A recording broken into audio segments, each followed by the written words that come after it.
کا ہر گام اٹھے، ختم نبوت کے لیے سر میرا ڈھال بنے اس کی حفاظت کے لیے.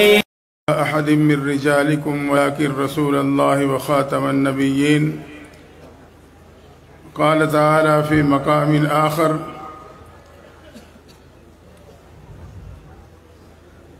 اليوم أكملت لكم دينكم وأتممت عليكم نعمتي ورضيت لكم الإسلام دينا. سبحان ربك رب العزة عما يصفون وسلام على المرسلين والحمد لله رب العالمين. درود شریف. اللهم صل على سيدنا ومولانا محمد وعلى آل سيدنا ومولانا محمد وبارك وسلم وصلی علیہ. عالمی مجلس تحفظ ختم نبوت کا یہ سالانہ روحانی اصلاحی تربیتی رونق فقید المثال اجتماع میں اور کانفرنس میں ہم اور آپ جمع ہیں. دعا ہے اللہ تعالی ہم سب کی اس حاضری کو پیغمبر صلی اللہ علیہ وسلم کی شفاعت کا ذریعہ بنا دے. حضرت امیر مرکزیہ دامت برکاتہ العالیہ اور تمام اکابرین اسٹیج پہ تشریف فرما ہیں. اللہ تعالیٰ ان تمام حضرات کے علم و عمل میں ہمت، استقامت اور زندگی میں اور برکتیں نصیب فرمائیں. میں انتہائی اختصار کے ساتھ اپنے وقت کی پابندی کرتے ہوئے کچھ باتیں آپ کے سامنے رکھوں گا. پہلی بات تو یہ کہ ختم نبوت، عقیدہ ختم نبوت کے ساتھ ہمارا اور آپ کا تعلق یہ عقیدت کا نہیں بلکہ یہ عقیدے کا تعلق ہے. یہ میرے اور آپ کے عقیدے کی بنیاد ہے.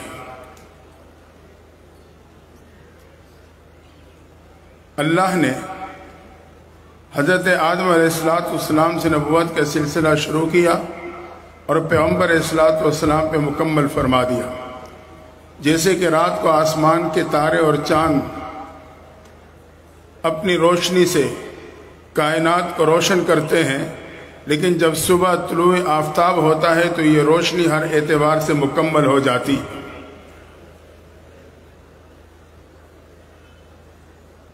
آپ پہ اللہ نے نبوت کا اختتام فرما دیا ہے. دوسری بات یہ کہ ختم نبوت کے لیے صرف ایک کامل نہیں بلکہ اکمل ذات کی ضرورت تھی. اللہ نے ہر نبی کو شان عطا فرمائی، لیکن میرے اور آپ کے محبوب پیغمبر کا اللہ نے تمام عظمت اور تمام شانوں کا مجموعہ بنا دیا تھا. آدم علیہ السلام اللہ نے آپ کو جنت کا ایک پتھر دیا، حجر ابیض، جو آج حجر اسود کہلاتا ہے.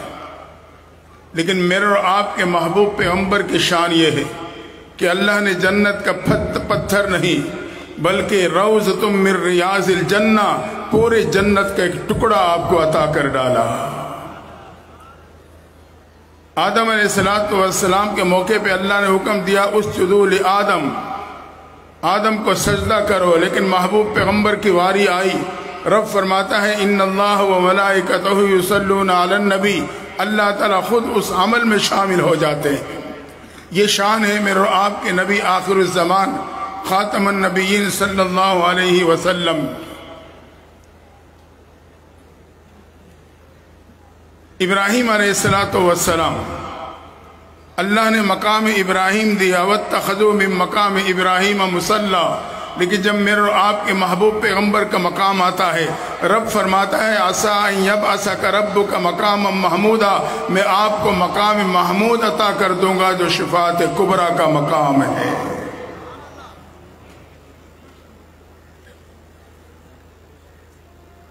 موسیٰ علیہ السلام شان یہ ہے کہ پتھر پہ لاٹھی ماری، اللہ نے 12 چشمے جاری کر دیے.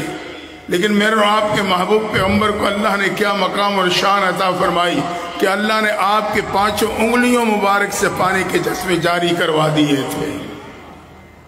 موسیٰ علیہ السلام کی قوم بنی اسرائیل بحر کلزم میں 12 خشک راستے اللہ نے بنائے